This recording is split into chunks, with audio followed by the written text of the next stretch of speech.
here.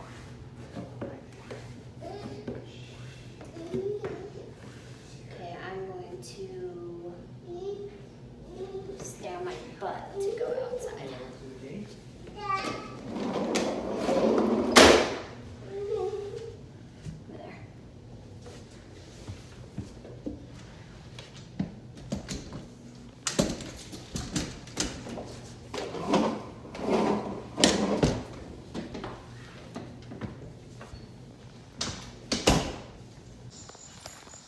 No, babe, I'm fine. I love you. I'm gonna do fine.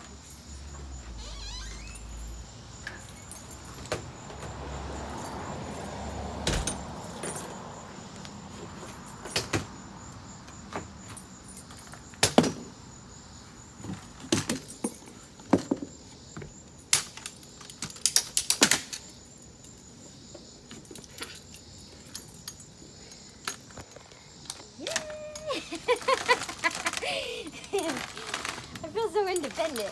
Full transparency, I did have somebody hand me the keys.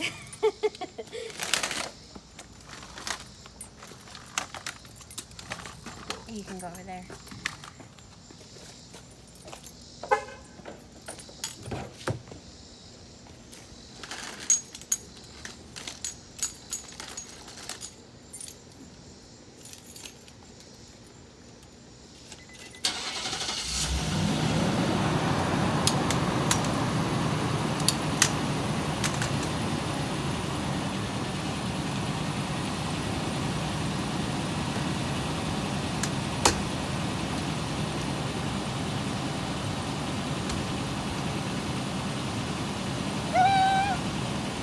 This is the first time I've driven a car in probably 6 or 7 weeks, easy, and my reaction time has gone down a little bit. It's like riding a bike, of course, but I'm a little bit rusty, so it's going well though.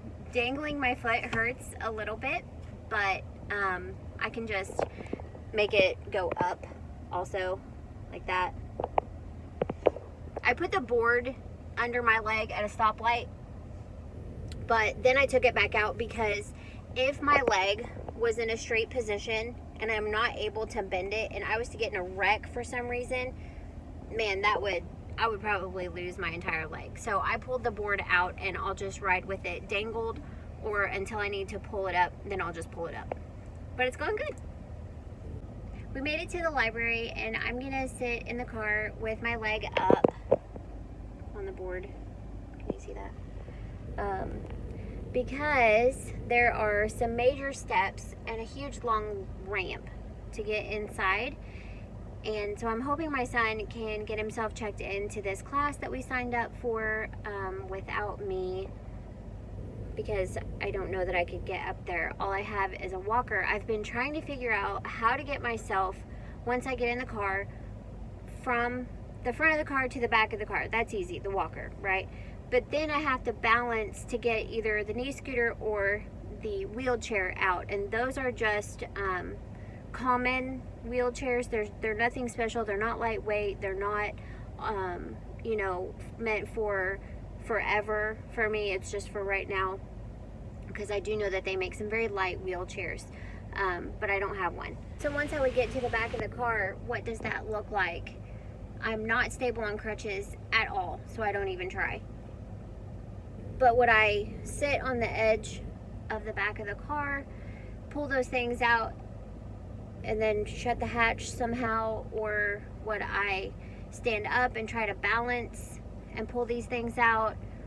I'm not really sure. We're gonna go to the grocery store next, and my son is just gonna go inside, grab one of those motorized buggies and bring it out to me, and then I'll go in and get the shopping done, and then I'll have him take the buggy back in. I think that'll work out okay. I'm still trying to figure out how to get independence without a leg, because this is forever. Once I have a leg, that's going to be wonderful, but there are going to be times that I'm not going to be able to wear my leg. So I want to make sure that I don't limit myself to my bed or the wheelchair inside my house, period. That's it. Because this is now forever. So I need to train myself how to do the things that I need to do without help. And I do have kids I have a 2-year-old. I don't know that I could do all of the things as far as get the 2-year-old to the car, get him strapped in, you know, all of those things, get myself in the car without a leg on. That might be a little bit of a stretch, but a simple get to the car and get where I want to go, I feel like I need to give myself that freedom.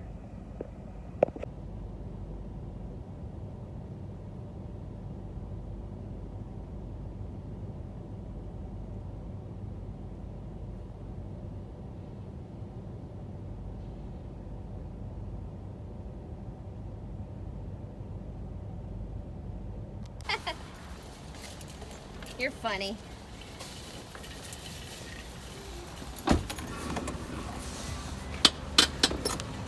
Okay. Forward. Let's take this thing on a joyride, shall we? Give me my phone.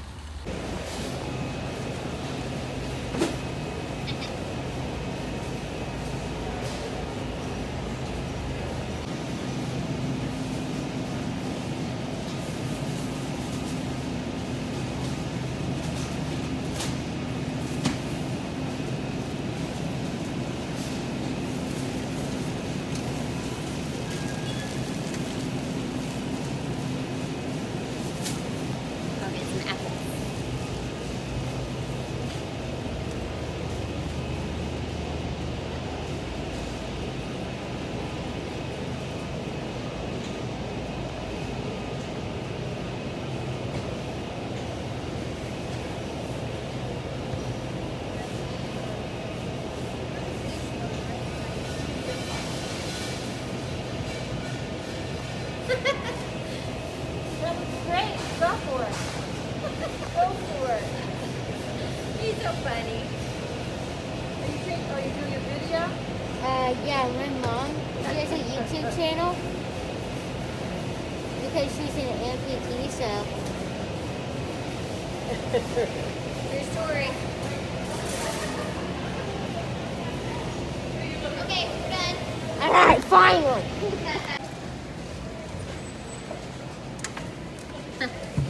Hello. Yeah, pretty much. I electively amputated my leg, so one of those things. That was 143.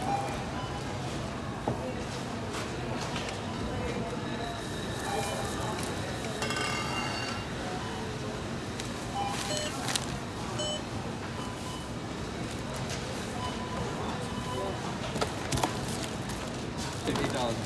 Thank you. Okay, we just got out of the grocery store and I learned a few things. I've always been fiercely independent, like fiercely. But I have learned with my new life, missing a leg, that's not the case anymore.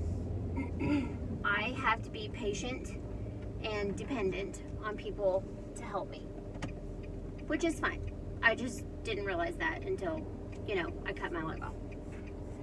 I thought whenever I had my amputation, I would pop real quick, back up, get my leg, move on with my life, be the exact same me that I've always been. But now I'm starting to understand that there's going to be times where I'm not wearing my leg and I'm going to need help.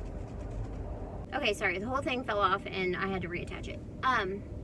One of the things that I learned while I was out is I stopped and got a drink of water, and I can't just pop in somewhere and go to the bathroom like I used to. I didn't think about that, so I had to wait the couple of hours while he was at the library, and then go to the grocery store, get the buggy. That was a whole situation. We had to find one that was charged. He had never worked one of those mechanical buggies before, so he had to find a helper to help him. And of course, people are so rude to kids. They say things like, no, you're not supposed to be on that, or they'll ignore him and ask the adult behind him if they need any help. It's so irritating to me that people do not treat children like people. So anyway, we find somebody very nice to help us a buggy, and I get through the entire grocery store unaffected, which was wonderful. My leg is in a lot of pain. It's been dangling for several hours now, off and on. I keep pulling it up, but it is not happy. So if my husband wasn't at home and if I didn't have my kid with me to help me, I would not be able to get the groceries inside by myself. And so then I'm thinking, okay, as a mom, as an amputee, if I need to take my kids to if I want to take my kids to the park or, you know, to Target, whatever, I have to pack a diaper bag, water bottles, you know, things that they might need. And to get in and out of the house without a leg, with the walker, with things like that, back in the house when somebody is screaming that they have to pee, it's just a lot. So I think that this has taught me that it's okay to have other people help. And I'm so blessed to have those people help. My son is 10 and he is more like an adult, like more than most people that I've met. He's very mature for his age. He has a heart of gold and he's willing to help at any time. And I'm very, very, very blessed. So, if you're going to go through elective amputation, just know that your life is not going to be the exact same as when you started. Don't look at my car because I haven't been able to clean it out because I'm stuck upstairs. And even then, even if I could clean it out, how do I carry everything to get it in the house? Anyways, just know that you have people who love you, who want to help you, and it's okay to accept the help. So, that's my hot tip for the day. We had a great time. He got to go to his class. I got to go to the grocery store. Now I'm going to go home, put my leg up, and life goes on. It's going to be great. I'll see you guys on the next video.